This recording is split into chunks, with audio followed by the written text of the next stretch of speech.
Anybody else think it's crazy that over the last 200 years, the government in corporate America has dug up every single plant that grows fruits and vegetables, passed laws to discourage gardening, removed the gardens from all the homes, made people start to pay for food because they realized that the less time you have to spend taking care of yourself, the more time you can spend being a slave?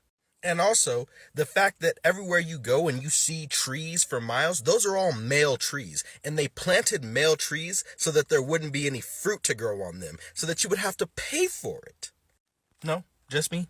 Okay, so this TikToker by the name of Ignorance Be Gone touches on something that is really important if you want to understand not only domestic policy within the United States, but also foreign policy of the United States. Because one thing that the United States has done in order to control the global economy is controlling food. That's right. One of the main ways in which the United States continues a system of imperialism and colonialism is through the control of food production systems and by denying access to people the ability to grow their own food. Now, in the modern day, this can be seen very, very clearly in the way that the United States actually uses foreign aid as a way to undermine domestic economies. Basically, what the United States does is it ships a bunch of cheap rice into various countries in order to undermine their domestic agricultural production. Basically, if people can get subsidized rice from the United States government, they're not going to be spending their money on the local farmers to buy food and support the local economy. They're going to be buying the food that comes through these foreign aid programs. That way, the local farmers lose their ability to support themselves and very often end up having to sell their farms. And when they sell their farms, what happens is giant companies with the support of the United States go in, buy their farms, force them to monocrop with cash crops instead of food crops so that they produce low-cost cash crops for the United States. Things like coffee, sugar, and a litany of other things. And then, get this, all of those countries then are forced to depend on the United States for their food supply, and if they wanted to do things like support public investment in education or healthcare or invest in infrastructure and things like that, well, then the United States can turn around and say, how dare you use your tax dollars on poor people? We're going to cut off foreign aid for your food. We're going to put sanctions on you and cut off the shipments of food to your country and threaten to essentially starve an entire country. Especially if people in that country decide that they want to produce their own food. Then the United States can sanction them and they have to deal with the starvation that comes with that. This is fundamentally one of the ways that the United States uses food as a mechanism of control. But one of the ways that the United States is able to do that has to go back to our history of colonialism here.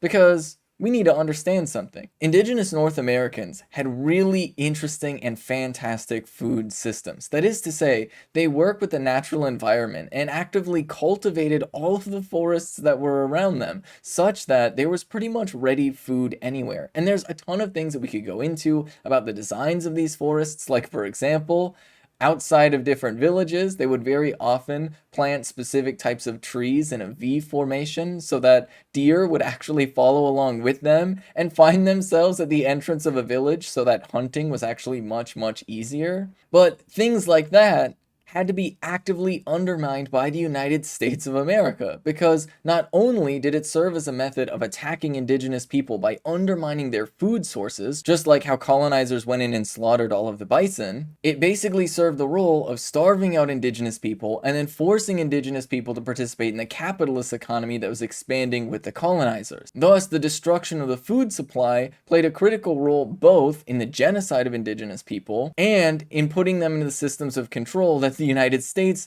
fundamentally uses to deny any access to independence or self-sufficiency. The best way to help conspiracy theorists is to treat them like they're addicts, because they are, and I'm going to tell you why. So my mom is addicted to conspiracy theories, and I'm visiting her right now, and it's all just like very, very like at the front of my mind. So this is something that I'm thinking about a lot.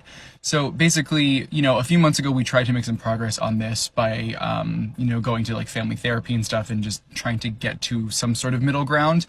And I found this therapy group that has counselors that specialize in something called conspiracy theory addiction. It's this clinic out in Oklahoma.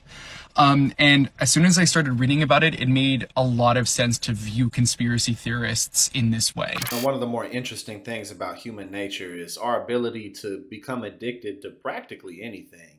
And just like my man pointed out, people definitely become addicted to conspiracy theories and just conspiratorial thinking in general because, like you said, it kind of, makes them feel like they know something that other people don't know. But also, you have to, kind of put in work in order to maintain your beliefs with whatever.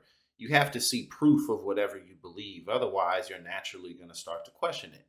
And we feel uncomfortable when our foundation of belief seems to not be quite right. And so, living in a time where we have access to limitless information and the search algorithms work the way that they do, as people try to reinforce and reassure what they believe, they can just endlessly look up this crap video on YouTube and that crap video on whatever 4chan or whatever chan platform they have, and then they can watch all types of conspiratorial documentaries.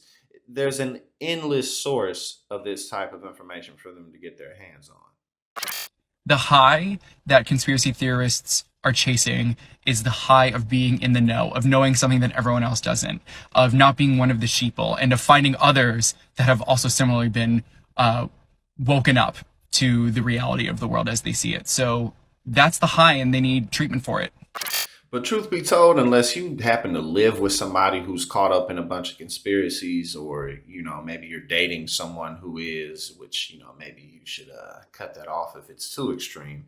But unless you like happen to be living in close quarters with somebody like this, honestly, the best way to deal with conspiratorial thinkers is to not deal with them at all. To put more of your energy on people who are sound minded, who are in the game for the same types of policy outcomes, who want a better education system, want a better healthcare system, people who want a better, more balanced economic and tax system, and people who are passionate about seeing change happen in their communities. Don't even waste your time trying to change the minds of people who are too far gone, because you can get addicted to that as well.